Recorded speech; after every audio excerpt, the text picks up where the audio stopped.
Welcome back, friends. Thank you for joining me again on this path of spiritual discovery and personal transformation. Today, we explore a teaching so simple that it often goes unnoticed, and yet so profound that it lies at the very core of all true meditative practice. What does it really mean to have a still mind? What is true concentration, and how do we cultivate it in our lives? In this video, we look into the life and teachings of Master Xuyan, one of the greatest Chan Zen masters of the modern era, to uncover the real essence of what is called samadhi, or one-pointed concentration. In a world overflowing with distractions, most of us have never truly experienced what it means for the mind to be still. We might get glimpses during meditation, in nature, in moments of awe, but for most people, the mind is a constant storm of thoughts, memories, plans, and worries. So what is the value of stillness? Why did Master Xuyan emphasize one mind undisturbed as the heart of practice? Let's begin by understanding what the Master himself meant when he spoke of one-pointed mind. He didn't mean forcefully blocking thoughts. He didn't mean suppressing emotion. He meant that in the depths of true concentration, the mind becomes like a calm lake, perfectly reflecting the sky, undisturbed by ripples. In that state, you're not fighting your thoughts, you're simply not following them. You abide in presence, aware of everything, clinging to nothing. Xuyan lived a life of extraordinary simplicity and discipline. He practiced through wars, persecution, exile, and old age, and through it all, he cultivated deep, unshakable meditative absorption. He taught that anyone, not just monks or mystics, can enter into deep concentration. But the key is to begin where we are, and to be very honest with ourselves. So let's talk about how we start cultivating a concentrated mind in our ordinary lives. The first step is to see how scattered we really are. When you sit in silence, what happens? The mind races, thoughts jump from one topic to another. Regrets, fantasies, judgments, to-do lists, everything comes flooding in. This is not a failure. This is your starting point. Xuyan taught that the mind is like a wild monkey. It must be tamed, not by force, but by training. He said, do not fear thoughts. Do not chase them. Simply return to the breath. Every time you bring your attention back, you are training concentration. Every time you notice distraction, you are already aware. And awareness is the seed of stillness. The second step is persistence. Xuyan meditated for hours each day, often in remote caves or forests, but he reminded students that even short, consistent sessions bear fruit. Sit every day, even for 5 minutes. Make it a habit. Let it become as natural as eating or sleeping. The power of stillness grows not from length, but from regularity. The third step is protection. In our current digital age, the mind is constantly assaulted by stimuli, notifications, news, opinions. If you want a still mind, you must protect your attention, turn off unnecessary inputs, create quiet space. Let your life reflect the simplicity you seek within. The fourth step is moral clarity. Xuyan always emphasized that true concentration is not just mental technique, it's built on ethical living.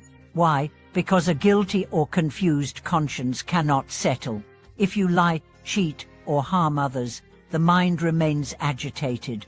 When you live in alignment with truth and kindness, your mind becomes naturally calm. The fifth step is trust. Sometimes, despite our efforts, the mind refuses to settle. This is when many people give up, but Xuyan taught, the stillness comes not when we grasp for it, but when we stop grasping. Trust the process. Let go. Rest in the awareness that sees even your restlessness. That awareness is already still. Let's deepen our understanding with a metaphor Xuyan used often, the mirror. He said the mind is like a mirror. When dust covers it, we can't see clearly. The dust is our thoughts, emotions, habits. but the mirror is always there, beneath the dust. Our job is not to build a new mirror, it is to wipe the dust with patience and consistency. And what happens when the mirror becomes clean? You begin to see everything as it truly is, without distortion, without projection. A leaf is just a leaf, a pain is just a sensation, a person is simply who they are. There is no longer the filter of opinion, judgment, memory. This is clarity. This is samadhi. But here's the beautiful paradox. In true stillness, nothing is excluded. You don't have to silence the world to be silent. You don't need a cave to be free. Stillness can be alive in the middle of a noisy street, in a busy office, in the middle of grief. Suyan taught that the one-pointed mind is not about external conditions, it's about internal resting. So what does this look like in real life? It means that when someone yells at you, you don't immediately react. You breathe. You observe the rising anger like clouds in the sky. You feel it, but you don't become it. That's concentration. It means that when you are washing dishes, you watch with full attention, feeling the water, the soap, the weight of the plate. That's concentration. It means that when your child is speaking to you, you listen, not while checking your phone or planning your response, but truly listen. That's concentration. In all these moments, you are training the mind to stay, to return, to rest. One of the most powerful stories about Suyan happened in his later years. Despite being over 100 years old, he would sit in meditation for hours, motionless. When asked how he could sit so long, he replied, "I am not sitting, I am simply not moving."